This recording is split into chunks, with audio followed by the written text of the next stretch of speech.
I had no idea the British press was so bigoted. This one's wife. Handling Harry again.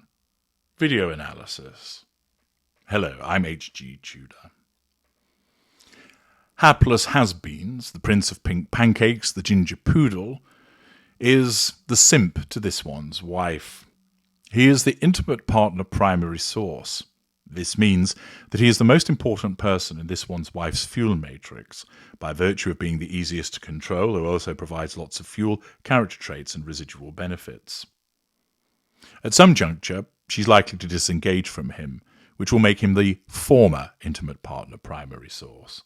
But at the moment, he remains the intimate partner primary source, albeit in sustained devaluation. Within that sustained devaluation, there will be occasions where he will get respite periods. This often coincides with public appearances, whereby for the purposes of facade management, she makes it look like they have this idyllic marriage, albeit more and more it simply looks like a business arrangement. I've explained elsewhere in relation to the ESPYs how this one's wife sought to show her ownership and possession of Harry through the May that she managed him and continued to keep a grip on him. We now have another piece of footage which shows how she continues to handle a grown man, effectively treating him like a chattel. The footage comes from as they are rudely exiting the ESPYs. The nature of that rudeness I have analysed separately, but this piece of video footage also enables us to see the way that the narcissist continues to assert control over an appliance in her fuel matrix by the direct physical assertion of control, and is useful to see. Here comes the footage.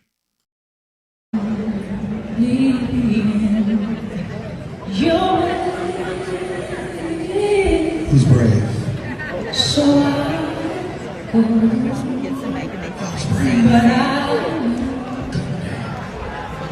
Looking.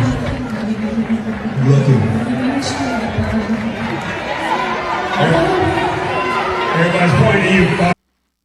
As the gruesome twosome exit rather rudely whilst proceedings are still on foot, this one's wife sees somebody that she knows and pauses to assert control over them directly with a hug.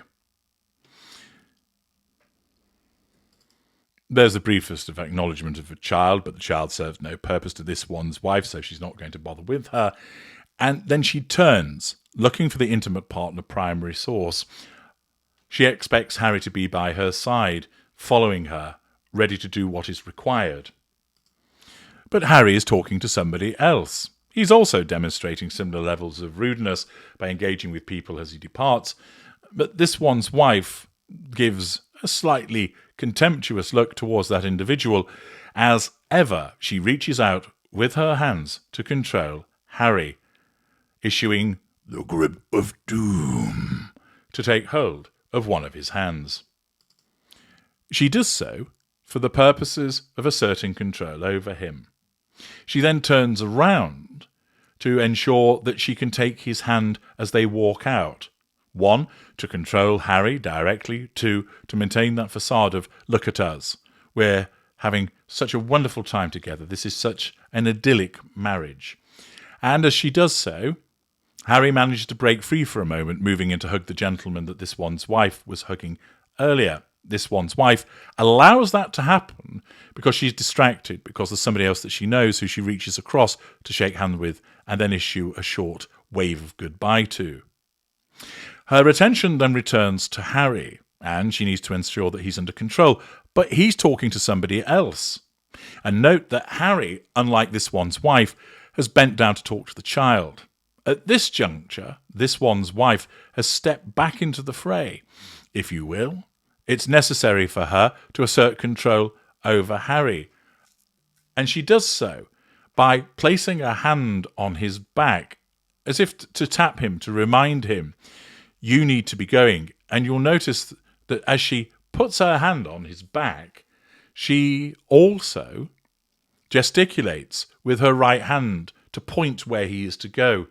It's such a condescending maneuver on the part of this one's wife, but not a surprise at all. She has to steer Harry, treating him like the child that she sees him as, patting him on the back and pointing as to where he has to go. He's a grown man and a prince. He's well versed in such events. But moreover, it once again reinforces the rudeness of this one's wife because Harry's talking to a young child. But this one's wife doesn't care about that because she needs to control Harry. Indeed, when Harry's talking to that young child, it's wounding this one's wife because his attention isn't on her, which necessitates her continuing to maintain her hand on his back. Harry doesn't really respond to what she's doing and reaches across to shake somebody else's hand. She keeps her hand on his back as she waves at somebody else in the audience. Her hand is still on his back, second after second, controlling him, prodding him. And then he finally stops what he's doing and continues to walk away, allowing her to then take his hand, assert the grip of doom and control him. But it's truly pathetic, isn't it? As you watch that footage, she's there again, pouring at him, prodding him, pressing him, grabbing him. There are some that think she does this born out of insecurity, that she needs somebody to physically lean onto. But it's all driven by the necessity of controlling Harry. She doesn't realise that it looks pathetic. She thinks that it looks good. Her narcissism tells her, this makes it look like you care. This makes it look like you're very much in love.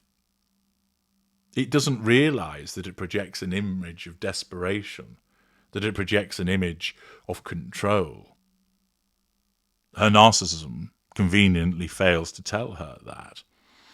But instead, what you get to watch is a piece of footage of a woman guiding and directing and prodding and pulling and pawing at her husband.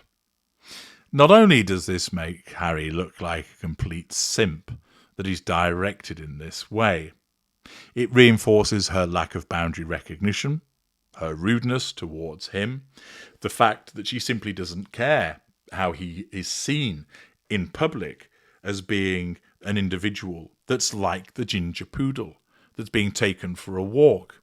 Enough of that, Harry. Harry, it's time to go.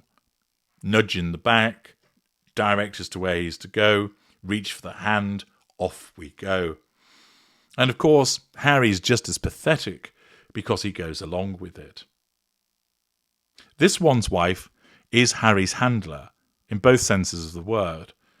She tells him what he has to do, directs where he is to go, and she physically manhandles him as part of the necessity of maintaining that control over him. It truly is pathetic to watch, but once again, you know why she does it. It's driven by her narcissism. I'm HG Tudor. Thank you for watching.